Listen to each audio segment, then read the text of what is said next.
Good morning, all. It's the first Wednesday of the new year. We've got everything up and ready to go. Getting a quick video in for you.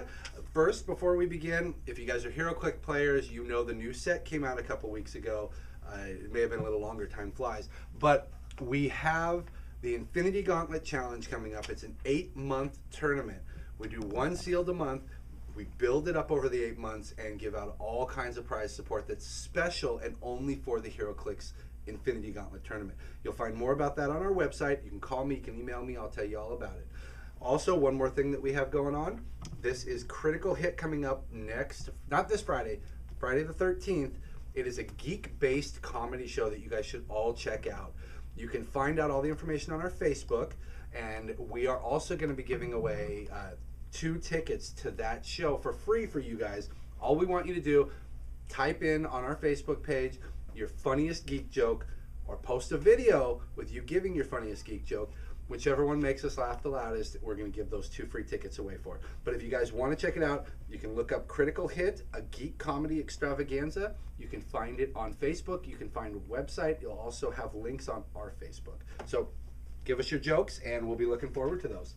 So let's get right into it with the book that everyone should be reading. Ed Brubaker. I mean, Captain America, you need to say no more. Last week, Alan Davis and Ed Brubaker came together. It was beautiful. This week, Fatale. It's a crime noir, H.P. Lovecraft style book. It was really good. Ed Brubaker, if he doesn't do anything, or if he does anything right, it is the gritty crime noir pulpy feel from back in the day. This one mixes the H.P. Lovecraft mystical into it, and the cover is just beautiful, as you will see. So Fatale is out. Here's one coming off of the big Age of Apocalypse run that was on X-Force. Remender's continuing it with a 9.1 that leads into the new Age of Apocalypse that's coming. And this one takes off in the world that the heroes I'm sorry, that was a little confusing. The heroes from the Age of Apocalypse world came to our world to help us beat the new Apocalypse, which was Angel, and stop him from transforming the world. They're now gone for the moment, and this picks up when they left and what happened in that Age of Apocalypse and how things went completely out of control before they come back. This leads directly into the new Age of Apocalypse that's coming. Oh, this was fun. Okay, these two really go hand in hand. These are DC's 2 Vertigo mainstream books, Animal Man and Swamp Thing. Both of them are really well done. Animal Man I was completely sold on from issue number 1. Swamp Thing, by the time they got to issue number 3, I think it might be better than Animal Man. You got Jeff Lemire, you got Scott Snyder, both amazing writers in their genres, and both are really quirky, both are really dark. These two are also tying hand in hand. You've got them dealing with the red, you've got them dealing with the green, more importantly, the big bad, which is the rot. That's all going to culminate because they're going to go into a big crossover in issue number 12 where they both build up to what they're both trying to get to. So, hand in hand on those guys. Okay, this is the funnest book of the week, and for me, probably the funnest book DC has. Actually, the 2 funnest books that DC has. You've got O.M.A.C and Frankenstein crossing over this week.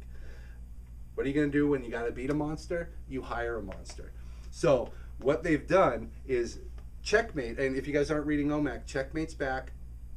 Maxwell Lord is in charge, hasn't shown any abilities yet. I know they're going to build him up to be a big bad again. Let's hope they tweak it this time. I don't want the same old thing. So this time, O.M.A.C is out of control. Checkmate's trying to get him back in. They can't seem to do it with the operatives that they have, so they call in Shade. And Shade is the organization that runs with Frankenstein in his book. So this is just a knockdown dragout. It is completely fun, completely action-packed. Giffen is the man. Giffen, his art is just up to par.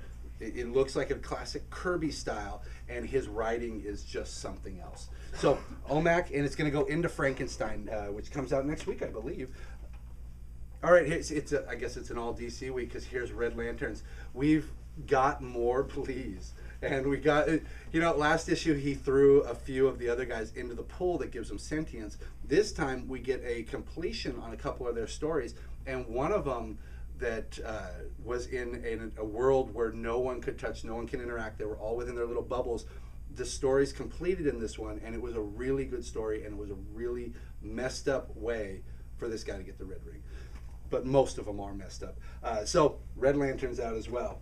Action, we get a conclusion to the beginning story arc.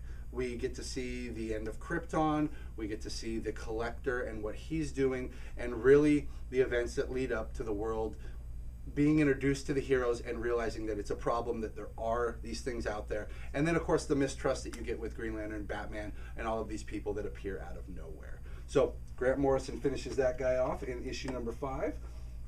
Rachel Rising, wanted to give you guys this. Terry Moore, if you haven't read Echo, there's a complete collection. You can get the whole thing in one volume. It was like 35 issues. It was something else. It's got a beginning and an end. We don't need any more. Getting there was really fun. Rachel Rising is about a girl who wakes up in a grave, in a ditch essentially, not knowing what happened to her over the last couple days, and trying to figure out not only what happened to her, but why she's back, because she's clearly dead. She's got the strangulation marks. She fell off a building. We're slowly piecing these things together, but it gives you more than that, because it's not just about her. We're finding out that other people are having things happen to them as well, and it's all being brought together. Terry Moore, you guys will know him from his Strangers, and his art style is really distinctive. What I like about his art is that not everybody looks the same. No offense to Turner, but every woman looked exactly the same. It was a tall, statuesque, supermodel. His faces are all individual. His body types are all individual, and they range everywhere from the petite to the large. He really brings a real world into your comic. So that's it, guys. Enjoy your new year. I hope it's going as good for you as it is for me. And happy Comic Day.